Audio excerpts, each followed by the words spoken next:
In this video, I'm going to teach you 3 smart ways to say, I don't know, while still sounding professional.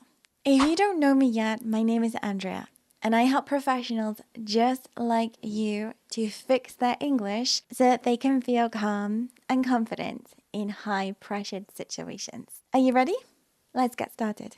So this is the first phrase. I'm not entirely sure. I'm not entirely sure, but I'll find out and I'll get back to you as soon as I can. So in simple English, this means that you're not 100% sure. Let's just break down this vocabulary quickly now. Entirely sure means completely sure. Get back to you means reply to you later. So let's look at this example situation now. You're in Teams and someone sends you a message and they say, do you have the updated numbers for the last quarter? And you're not sure. So you don't want to say, I don't know. You say, I'm not entirely sure, but I'll find out and I'll get back to you as soon as possible. You could also say that if it's urgent. If you can't remember that phrase, you can use something that's easier. You can say, I don't know right now, but I'll check and tell you later. Both of these phrases mean the same thing. The first one that I'm teaching you about being entirely sure and getting back is more advanced. The second phrase to say, I don't know, without saying I don't know is, that's a great question.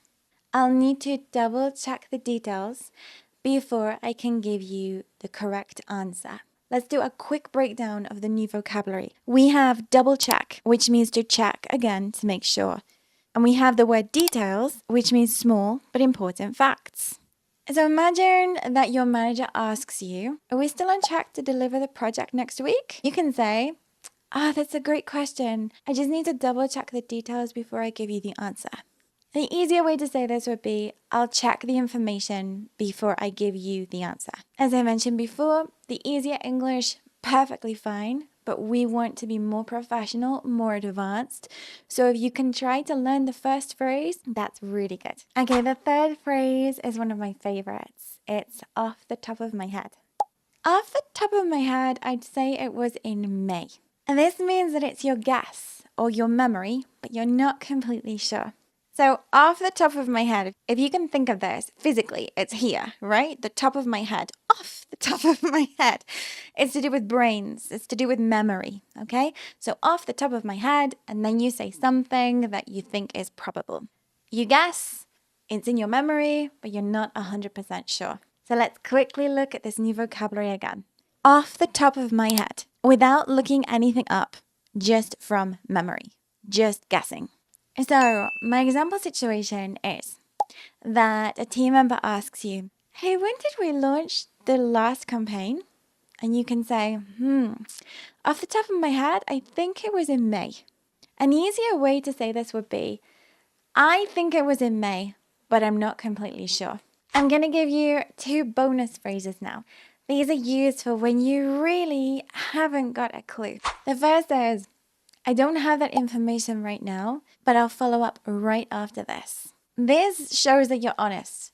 You don't have that information, but you're showing that you're going to take action very soon. Let's look at the specific vocabulary now. At the moment means right now. Follow up means to give more information or respond later. So imagine that your client phones you and they ask you, do we have approval from legal yet? And you can say, I don't have that information at the moment, but I'll follow up right after this phone call. An easier way to say this would be, I don't have the information. I will check it. I will tell you. And the last phrase for when you really don't know is to say, that's outside of my area of expertise, but I can connect you with someone who knows more. So let's do that one more time. And that's outside of my area of expertise, but I can connect you with someone who knows more about it, who knows about this subject. The last bit can change. So this means you don't know, but you will give them the contact of the person that can help them. Let's break down the vocabulary again. Area of expertise means the topic I know well. It has expert in it, right? An expert means that you're really good at something. Connect you with means to introduce you to someone. That could mean that you send them their email, that you give them their phone number, that you actually physically introduce them. It just depends on what kind of work that you do. So, a colleague asks you about IT systems, and your job does not involve knowing about IT systems. You could say, that's outside of my area of expertise, but I can connect you with someone who knows more about that. I can connect you with the IT department. Just give me a second. The easier English would be to say, I don't know, but I know someone who does. So I'm going to give you some bonus tips now for how to act and speak confidently in English, even when you don't know how. The first tip is not to panic. Remember that you're not expected to know everything. Stay calm and professional. The second is to use your body language. Sit up, speak clearly, smile. That alone makes you look more confident. And the last is to always offer a solution. If you don't know something, say what you will do next. Will you check something? Will you ask someone else? Will you give them the contact of someone that knows? Let's do a quick practice now. So, your boss comes in and he says, when did the client send the updated contract? You don't know exactly. You think it was Monday. What do you say?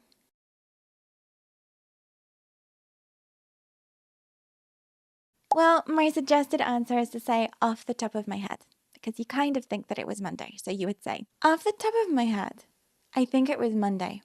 Do you want me to check or is that okay? The second situation, a coworker comes to you and asks, do you know if the client approved the new design? You have no idea.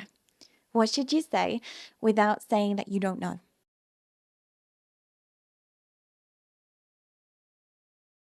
I'm not entirely sure. I'll check and I'll get back to you, okay? Do you need to know urgently or do you think I can give it to you by tomorrow? So remember, you don't need perfect English, but you do need the right phrases and the confidence to use them. If you would like to have one-to-one classes with me online to help fix your English right now, contact me and I'll give you all of the information that you need. Remember to like and subscribe if you enjoyed my video and tell me something in the comments. Let me know which phrase is the most useful for you, which one maybe you'll use next, if you've ever heard anyone say these phrases before. Your challenge is to use one of these phrases in your next meeting. If someone asks you a question and you don't know, use one of these phrases and then let me know. Have a wonderful day learning English today. I'll see you in my next video. Bye!